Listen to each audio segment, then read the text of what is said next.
Y con la ayuda de Ana Rumí y Ignacio Escudero vamos a repasarles toda la actualidad, toda la información que se sigue produciendo mientras el señor Sánchez prepara las maletas para irse a un hotelazo en Andorra. Luego también vamos a poder saber exactamente las condiciones en las que se va a ir a Andorra, porque las hemos investigado.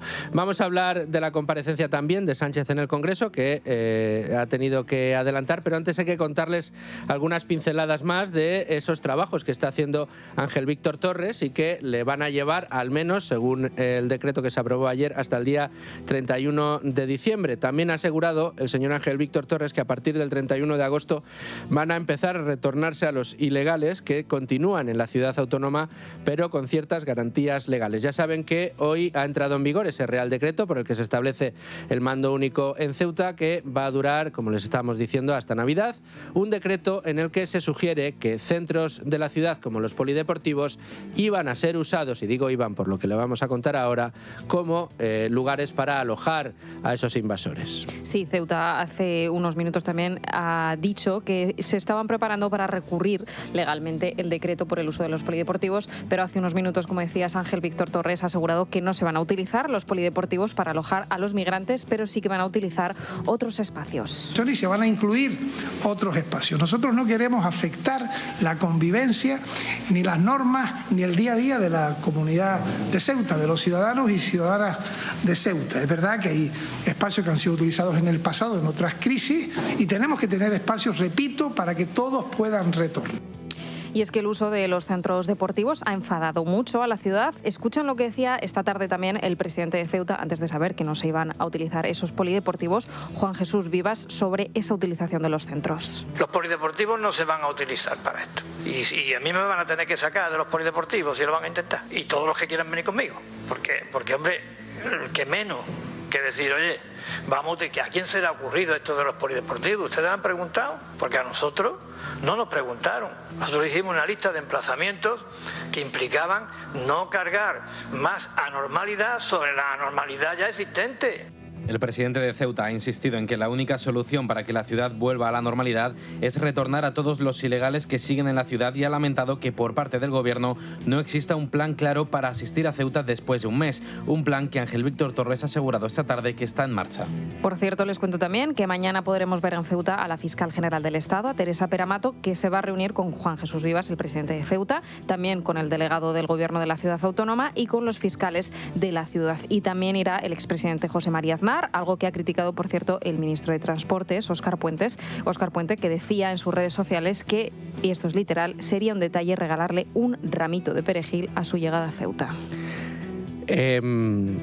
Óscar Puente no es presidente del gobierno y por eso no le hemos dedicado este homenaje a la soberbia con el que hemos querido arrancar el programa de hoy. Pero iría bien servido si lo hiciéramos. Es muy curioso que el señor Óscar Puente utilice la gracieta de perejil para referirse a la visita de José María Aznar en Ceuta. Y es que, como aquí hemos recordado en varias ocasiones, cuando sucedió el incidente de perejil bajo el mandato de José María Aznar y Marruecos mandó a gendarmes de la Guardia Real a Perejil, a un islote. Sí, era un islote. Y es un islote, pero es un islote español, de soberanía española. El gobierno mandó a los infantes de Marina para responder a una agresión con la defensa de nuestras fronteras, con los infantes de Marina. Y lo hizo sin ningún tipo de complejo. Y lo hizo avisando a uno de los socios de Marruecos, que ya lo era entonces Estados Unidos, y le dijo, no puedo, mandar a los infantes de Marina, no, voy a mandar a los infantes de Marina y pasará lo que tenga que pasar. Pero España la defiendo. Y aquí no dejo que me quieran ocupar ni siquiera un peñón. Eso fue el incidente de Perejil. Por eso es muy curioso que en la crisis actual el señor Óscar Puente quiere hacer esa gracieta de que le lleven un ramito de perejil para referirse a la visita del señor Aznar a Ceuta. Menos gracias, señor Óscar Puente, y más memoria, que aquí lo que no se ha querido hacer y ninguno de ustedes se atreve a decir el por qué, ha sido defender nuestras fronteras. Y si hay que enfrentarse con Marruecos, enfrentarse con Marruecos y devolverle a los invasores. Porque lo que ha hecho Marruecos ha sido demostrar que puede colocar a quienes quieran y cuantos quiera y cuando quiera en Ceuta, porque el gobierno del que usted forma parte no va a defender esas fronteras. Eso es lo que ha demostrado Marruecos. Con Perejil se defendió. Eran unos pocos gendarmes los que fueron, pero se defendió con infantes de marina. ¿Aquí quiénes estaban para defender las fronteras? ¿A quién le va a llevar usted, Óscar Puente, el ramito de perejil? En fin, ya les hemos contado el nuevo destino de vacaciones de Pedro Sánchez. Se ve que no ha descansado suficiente durante esos 27 días, buena parte de ellos en la maleta, y una vez que se le acaben estos días comparecerá en el Congreso de estos días, que se va a pasar ahora en Andorra. Bueno, pues va a comparecer en el Congreso a petición propia. Me hace mucha la gracia lo de, no hombre, yo voy a ir a daros explicaciones, no voy a esperar a que me las pidáis, ¿no? Para explicar lo que ha ocurrido en Ceuta. Una cosa, yo creo, déjenme apostar, que no va a explicar por qué ha tardado un mes en tomar las medidas, ni va a explicar por qué no va a abrir un conflicto diplomático con Marruecos y sí con Meloni. A que no, y tampoco va a aclarar lo de los informes del CNI. Ninguna de estas cosas las va a aclarar en esa comparecencia.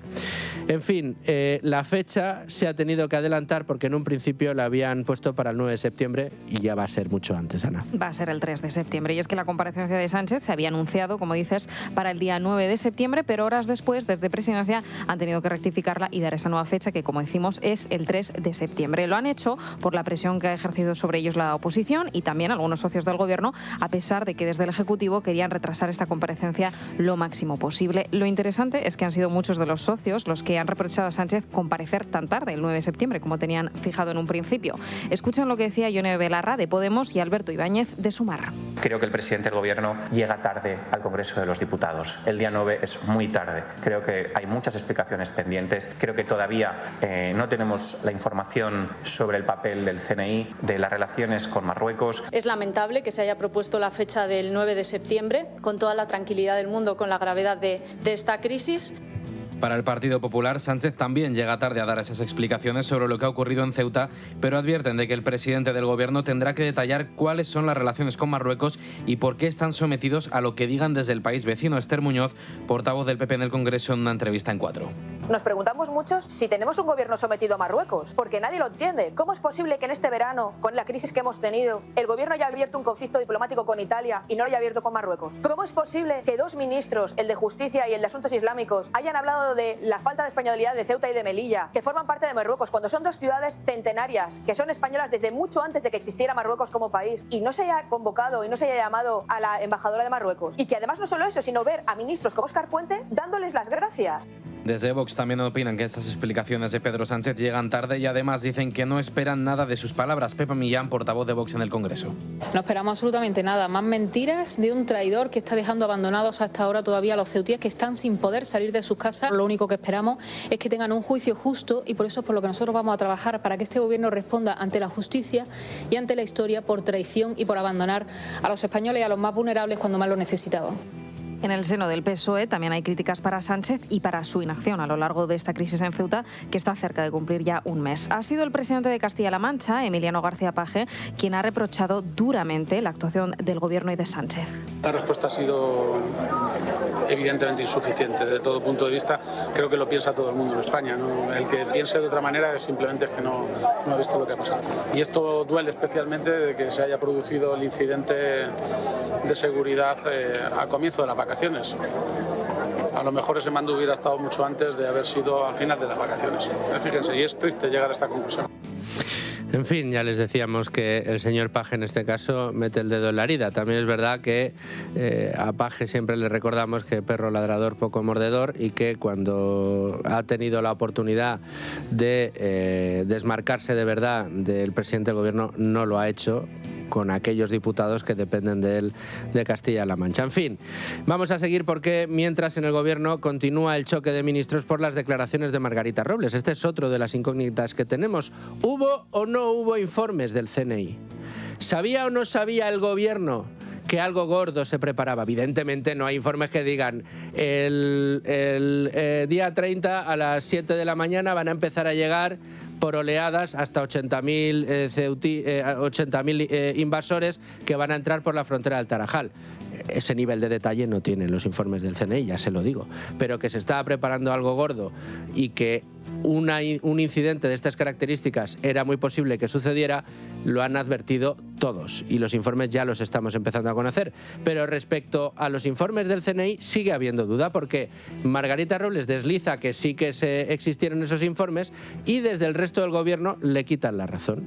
Y ahora se ha sumado el ministro Ángel Víctor Torres a esos desmentidos que hacía Marlaska ayer y ha insistido en que no hubo comunicación de que fuesen a llegar decenas de miles de personas a Ceuta. Bueno, el ministro de Política Territorial, y quien está en el cargo, por cierto, de ese mando único en Ceuta, respaldaba las declaraciones de Marlaska y aseguraba que el ministro del Interior fue claro en esas declaraciones porque todos los días, dice, se reporta la situación que se vive en Ceuta. También ha negado que existiese dicha comunicación por parte del CNI. Así se expresaba el ministro en la cadena SER. El ministro del Interior fue claro. Se reporta todos los días la situación. Había habido un aumento de unas 1.000 personas en 7 días, si no recuerdo mal, que fue lo que dijo, pero en ningún caso hubo ninguna comunicación de que íbamos a tener una llegada de decenas de miles de personas a Ceuta. Para calmar las aguas dentro del propio gobierno, rápidamente el PSOE se ha apresurado a decir que ambas versiones, las de Margarita Robles y las de Marlaska sobre el CNI, podrían ser ciertas a la vez. Así se refería al choque del gobierno el portavoz del PSOE en el Congreso, Patxi López, en una rueda de prensa en la Cámara Baja durante la sesión de la Diputación Permanente. No lo sé. Posiblemente se puede alertar de que se está moviendo en las redes que por mar, parece ser, o que se echaran al mar gente donde desgraciadamente murieron demasiadas personas para pasar a Ceuta, pero quizás no se calibró o no se tenía información de la dimensión extraordinaria que iba a ser, ¿no? Por lo tanto, es posible que las dos cosas sean verdad a la vez. Por su parte, el socio mayoritario del gobierno, Sumar, se refiere como grave a esta situación de choque y lo ha calificado de bochornoso. Y mientras la oposición del Partido Popular, ¿qué está haciendo? Exigiendo que se convoque la Comisión de Secretos Oficiales para aclarar ese cruce de versiones contradictorias sobre Ceuta, y el CNI piden que por fin se arroje luz sobre qué información manejaba o no el gobierno antes de la crisis de Ceuta.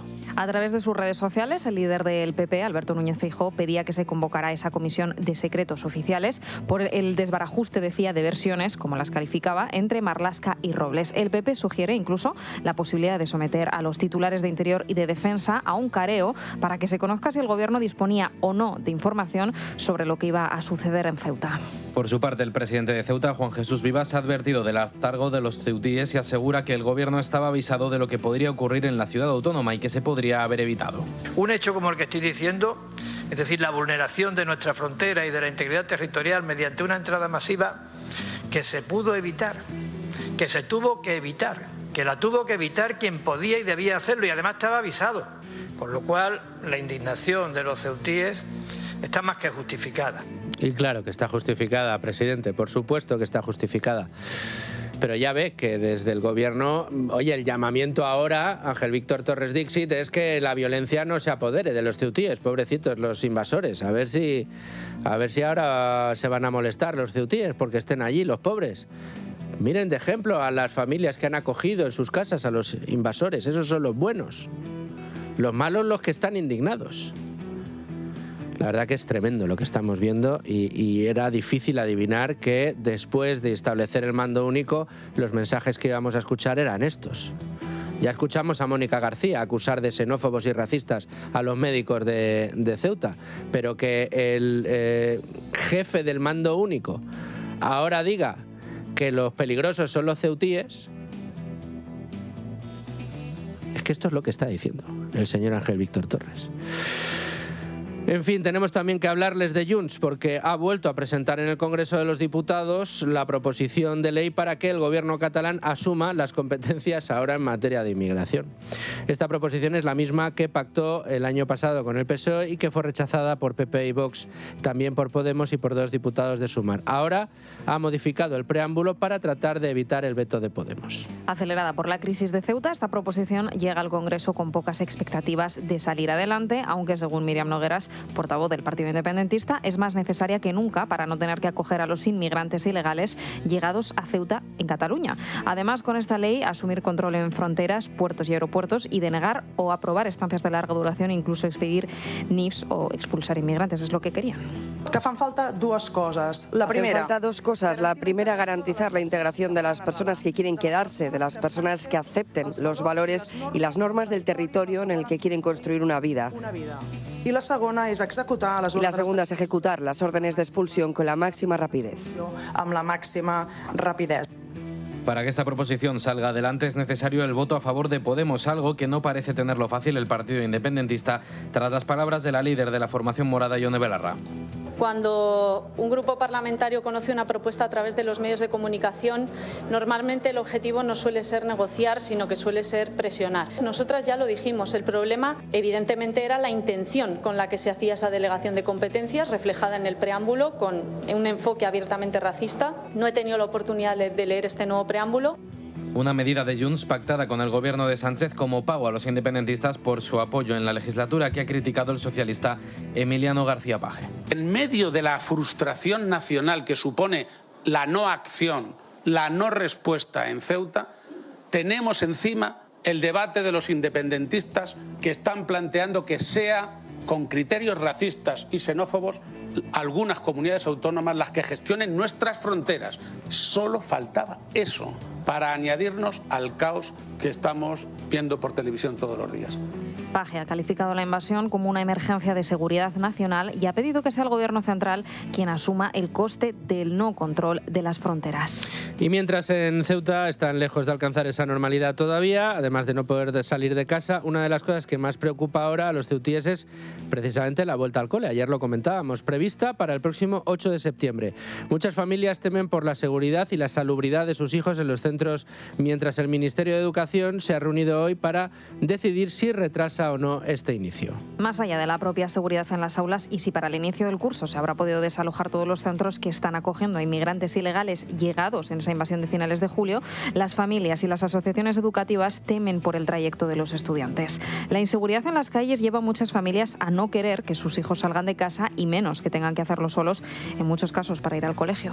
Es el caso, por ejemplo, de Marina Rovira, madre de 3 niños de 3, 5 y 7 años, que ha lanzado una petición en change.org reclamando que los colegios e institutos no abran sus puertas hasta que las distintas administraciones puedan garantizar condiciones reales de seguridad para los menores. La petición acumula ya cientos de firmas ante lo que las familias consideran una situación insostenible en la ciudad. Pide Marina en la iniciativa que el interés del menor debe prevalecer y no se puede permitir anteponer el calendario escolar o la normalidad institucional a la seguridad de ningún menor. Y pueden leer ya en Libertad Digital lo último que cuenta Carlos Cuesta, director de este programa, y es que el gobierno ha destinado desde que Sánchez está en el poder más de, apunten, 2.000 millones de euros para atención a los menores no acompañados. Pese a las competencias de atención a los menas recaen en las comunidades autónomas, el Gobierno central destina partidas ordinarias y extraordinarias a paliar la afectación que se produce en las autonomías por la gestión de fronteras centralizada.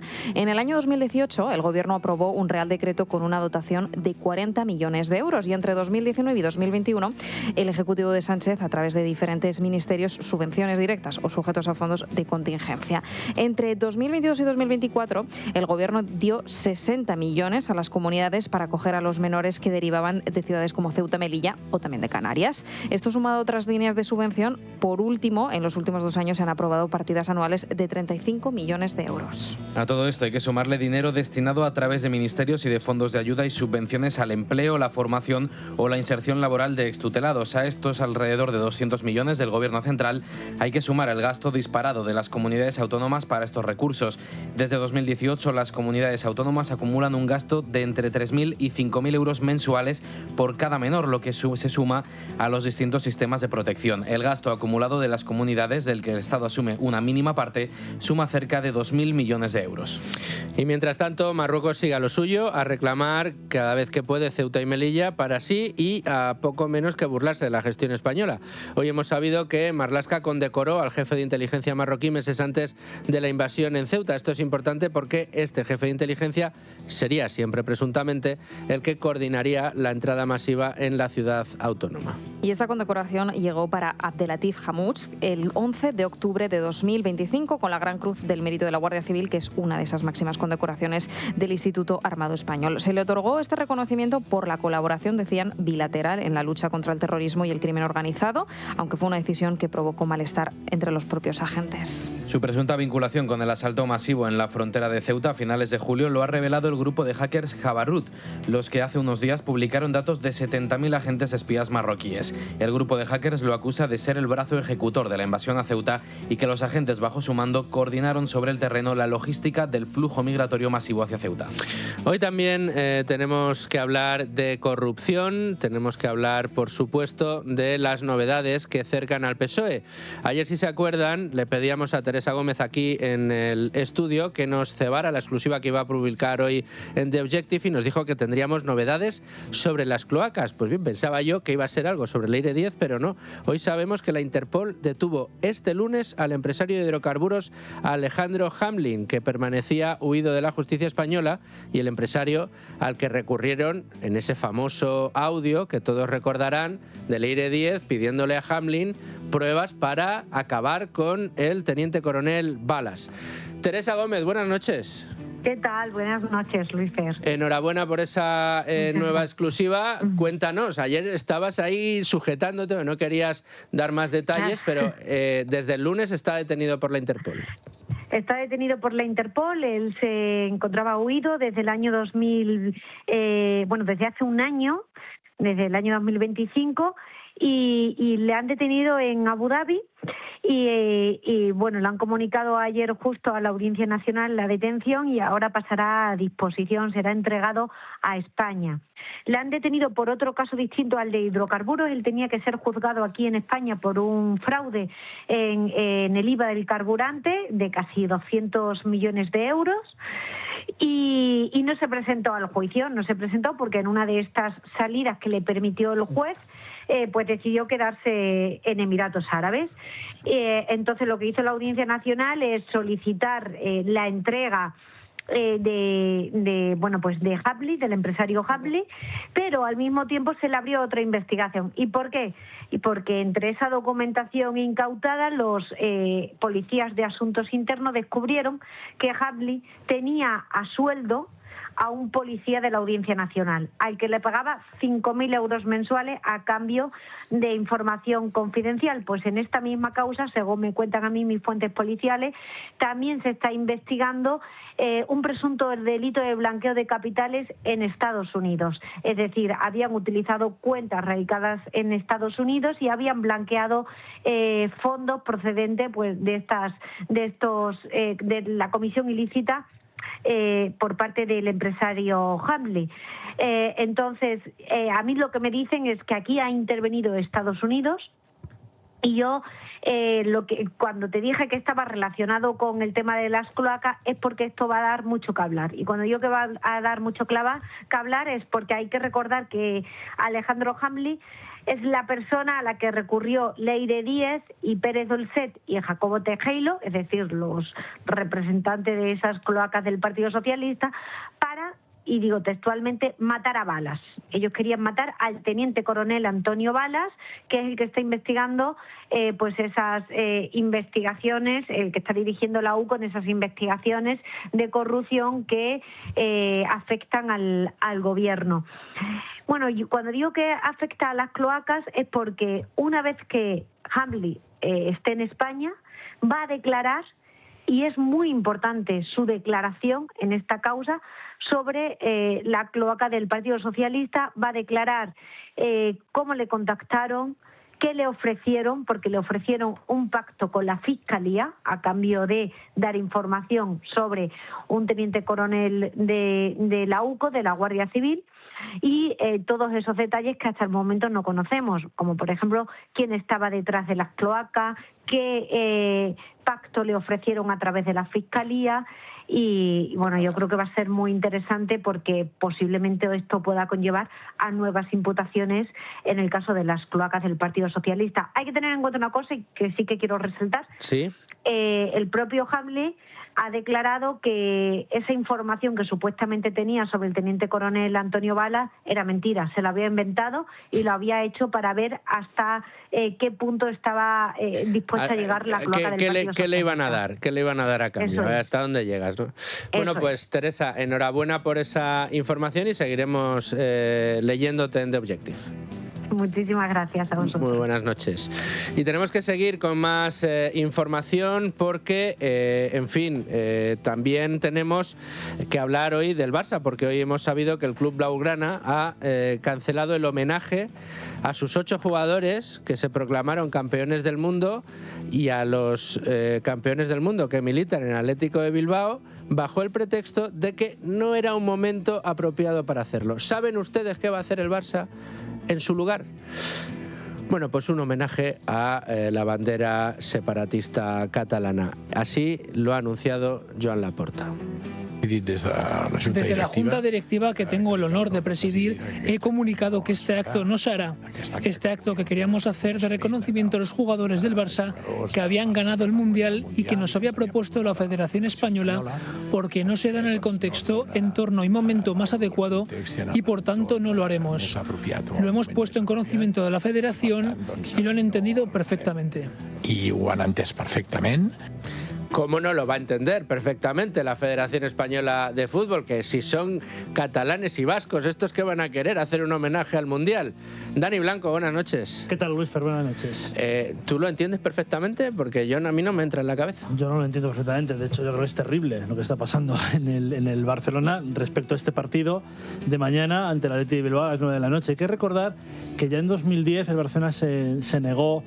Entonces se dijo que por la ideología política, pues independentista que tenía entonces la Junta Directiva del Barcelona, que es la misma que tiene ahora mismo, porque antes era Sandro Rosell y ahora es Joan Laporta, y ante el Hércules aquel día, en 2010, tampoco se hizo homenaje a los mundialistas que habían ganado un mes antes el Mundial de Sudáfrica. Vamos, que no le gusta esto de homenajear a cuando España gana el Mundial, esto no. Lo que yo no entiendo a estas horas de la noche es por qué no es el partido, el entorno más adecuado, no sé a qué se refiere Joan Laporta. Intuyo a qué se refiere, pero como no lo explica claramente, pues nos quedamos con las dudas. Pero mañana no va a haber homenaje. Me parece terrible porque hubo homenaje en Elche a los 8 mundialistas del Barcelona, que estuvo perfecto el homenaje, y mañana lo va a haber a los 8 del Barcelona y a los 3 del Athletic de Bilbao. La verdad que, Dani, es increíble. Déjame una maldad. Sí. Yo creo que estas cosas son las que a Rodri le van a hacer sentirse orgullosísimo de haber elegido el Fútbol Club Barcelona como su equipo paramilitar. Pero bueno, eso irá en sus espaldas, que tampoco las tiene muy bien. Dani Blanco, muchísimas gracias. A ti. Vamos a terminar este repaso de información con una de las fiestas más populares de estas fechas, que es la tomatina. ¿Por qué? Porque la tomatina va a tener relación con Marruecos, que no saben por qué. Escuchen. La mayoría de tomates que llegan a la Unión Europea lo hacen desde Marruecos, y más tras el acuerdo de asociación entre ambos del año 2000 y que será revisado este otoño para incluir los productos procedentes del Sáhara, los cuales podrían dejar de pagar esas tasas. Y esto es lo que ven con preocupación los agricultores españoles, que en conversación con Es Noticia han explicado que España, junto a Portugal e Italia, siempre han sido los mayores productores de tomate de invierno, que es precisamente en el que se ha especializado Marruecos. De ahí el perjuicio. Tomate canario, pera y hasta los cherry, nos contaba Andrés Góngora, secretario general de COAG y productor de tomates. Sobre todo está creciendo mucho la importación de tomate cherry, ¿no? Sobre todo porque tiene unas necesidades de mano de obra muy alta, y ahí es donde Marruecos pues no gana en competitividad. Hay que tener en cuenta que Marruecos no tiene normativa laboral, y ahora mismo la relación laboral, por cada 10 euros que nos cuesta la mano de obra en España, a Marruecos se gastaría 1 euro, ¿no? La relación es 10-1. Según el Ministerio de Agricultura, las compras españolas de tomate marroquí pasaron de 83 millones de euros en 2021 a 141 en 2025, lo que supone un incremento cercano al 70%. Asimismo, entre enero y mayo de este año, las importaciones procedentes del Reino Alauí han alcanzado las 46.400 toneladas. Esos son 7 de cada 10 tomates. Leticia Vaquero, muchas gracias. Momento ahora de repasar otras noticias que han sucedido hoy en un formato más breve. Y siempre con Carlos Gallardo y Sergio Crespo.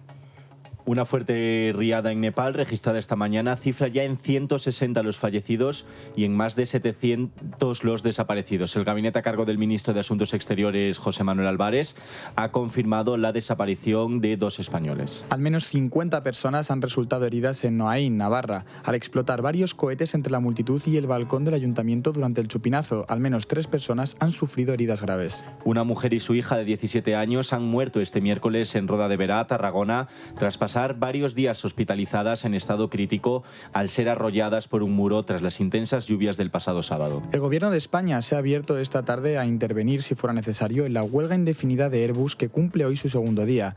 El ministro de Industria y Turismo, Jordi Hereu, ha declarado que si hiciera falta se implicará. El eclipse lunar, que tendrá lugar en la madrugada de este viernes 28 de agosto, podrá ser visible desde toda España. El Instituto Geográfico Nacional ha explicado además que en este caso no será necesario ningún equipo especial para contemplarlo. Meta, propietaria de Facebook e Instagram, ha llegado a un acuerdo extrajudicial con decenas de estados de Estados Unidos por el que pagará una compensación de 17.000 millones de dólares por crear redes sociales adictivas y perniciosas para los menores. Tim Curry, actor de cine y televisión, ha fallecido a los 80 años. El actor de películas como Solo en Casa 2 o The Rocky Horror Show ha muerto por causas desconocidas, según ha informado la TMZ.